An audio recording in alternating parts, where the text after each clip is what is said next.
Shunryu Suzuki, a teacher of Zen Buddhism, describes this mindset of radical openness as a beginner's mind, stating, "In the beginner's mind, there are many possibilities. In the expert's mind, there are few." And in a nutshell, NuVu is a full-time innovation studio for middle and high school students that is ever evolving.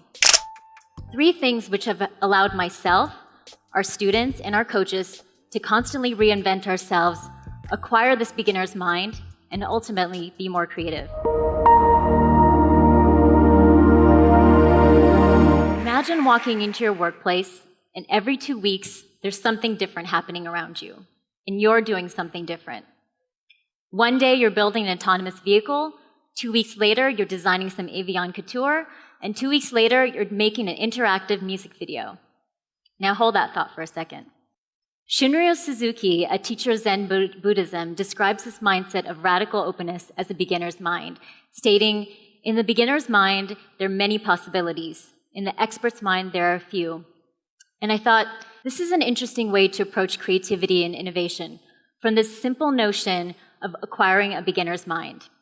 So let's go back to that scenario I asked you to imagine. Well, that's actually my real life at NuVu. And in a nutshell, NuVu is a full-time innovation studio for middle and high school students that is ever evolving. But I was curious, in this ever-evolving studio, what were we doing to actually nurture this beginner's mind? And that search led me to 3 discoveries, which I want to share with you today.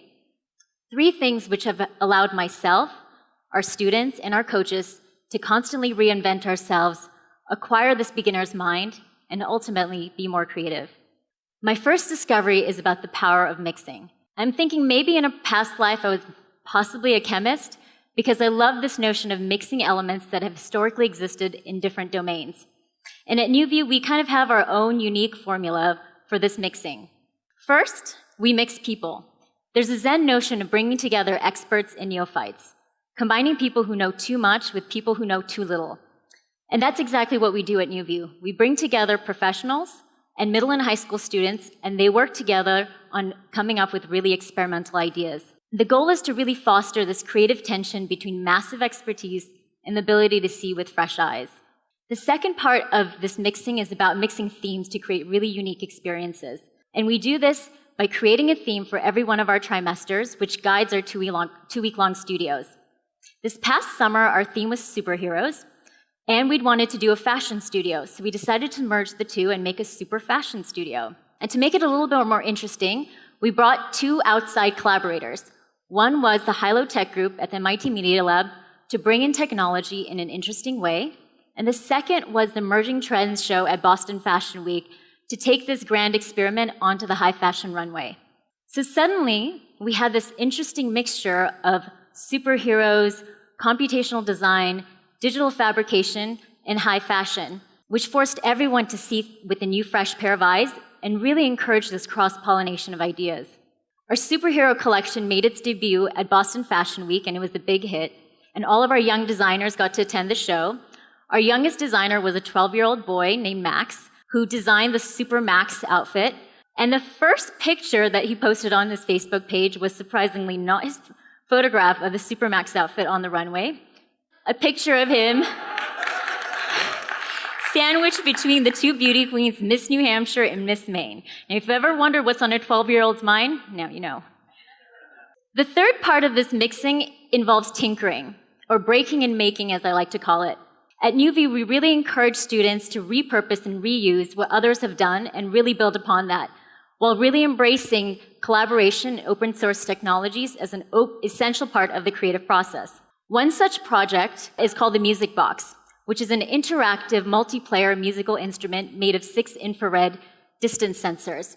So you place your hand above a sensor and you get a certain audio output and a lighting effect. Change your hand and you get another audio output and lighting effect. This project went through multiple iterations with almost 5 different groups of students working on this project over 5 different trimesters. My second big discovery is what makes the heart of a beginner. Edith Ackerman, who's a scientist and a psychologist, describes the essential ingredients of a beginner, being part trickster, part craftsman, and part poet. And really, I've seen some of the most creative students really embody these 3. And we actually did a quantified self studio. And there was a group of students who was really interested in this exploring polyphasic sleep, which is basically sleeping for short periods of time, multiple times a day, in its most extreme states, 20 minutes every 4 hours. These students were really, really interested, and they went ahead and they arrived the second day with their sleeping bags, pillows in hand, and their pajamas ready for this 2-week experiment. So you can see the team of students first day looking pretty optimistic. And then by day 5, you can see the exhaustion kicking in. But being a trickster means that you really have this disruptive imagination, which is at the heart of the creative process. And you're constantly questioning the establishment. And like tricksters, these students made this experiment work. They set up a sleep station in the back exit hallway of our studio, and they made the experiment work. And like modern-day craftsmen, they kept detailed accounts of the effects and tracked their experiments. They used a Zeo, which was a sleep monitor, to monitor their sleep patterns over the 2-week period. They also tested their changing mood conditions over the 2 weeks, as well as a reaction test to change how their moods were changing over the period of time. And they compared this data to one another and along the 2 weeks period. And like modern-day poets, they created a blog where they uploaded daily video blogs and all of their data and really broadcast their story to the world. My third discovery is about this concept of not two, not one, but both two and one, or opposing the dualities that make up a beginner's mind. For me, this has meant looking at two opposing ideas as two sides of the same coin, so they almost possess a oneness. And this has really guided my life and my learnings. And I see this concept transcend into my work at NuVu. Firstly, we really believe that both the process matters and the product matters. We tell the students every day, don't get too attached to what you've done, just reflect on it and create something new. And for me, this actually means that by virtue of working on it day to day, you accept the failures, hoping to actually have a better product at the end of the day. My second part of this not two, not one concept is about learning how to be mindful or looking at things afresh when the mind naturally wants to head in a direction of mindlessness or relying on our habits. And what this has meant is our first studio that we had, which is a nanotechnology studio, was a big failure because we planned every ounce of it. There was no original thought, no creative thinking. By the end of the trimester, we invited the same coach to come and teach another studio, which was called the Intentional Energy Studio. This time, we scrapped the syllabus, we scrapped all the daily activities, there was no defined project. And why? Because the students were going to come up with final project. And what happened was that the students came up with this fantastical idea to build an intergalactic, pedal-powered juicer, laser light show, and sound system. Pretty amazing. And within 2 weeks, they took that idea and made it a reality, which is what you see in this picture. And what I realized that in order to be mindful, a lot of the work had to be left undefined, open to the future, so that every student and every one of us could be and acquire a beginner's mind and be a creator. The final part of this not two, not one philosophy is really embracing fiction and reality. I've learned to live in this interesting zone of suspended belief where I never say no to an idea, especially the crazy ones. The Flight Simulator Studio began, as most studios do, with this nebulous idea to create a virtual flight simulator. And by the end of the 2 weeks, this is what was there. The students had built both a physical and virtual flying game experience.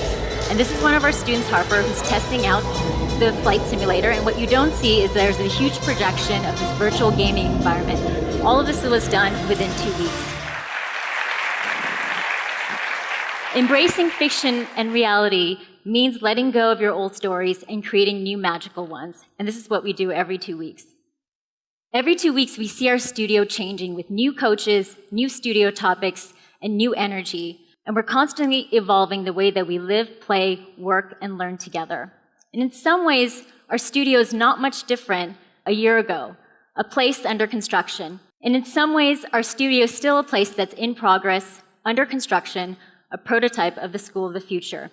Shunryu Suzuki tells a story of a person walking in dew for a while. And while she's walking in the dew, she doesn't notice that she's getting wet. But upon reaching her destination, she realizes that she's soaking wet. In some ways, acquiring a beginner's mind happens like this, little by little, not all at once, yet is highly transformative.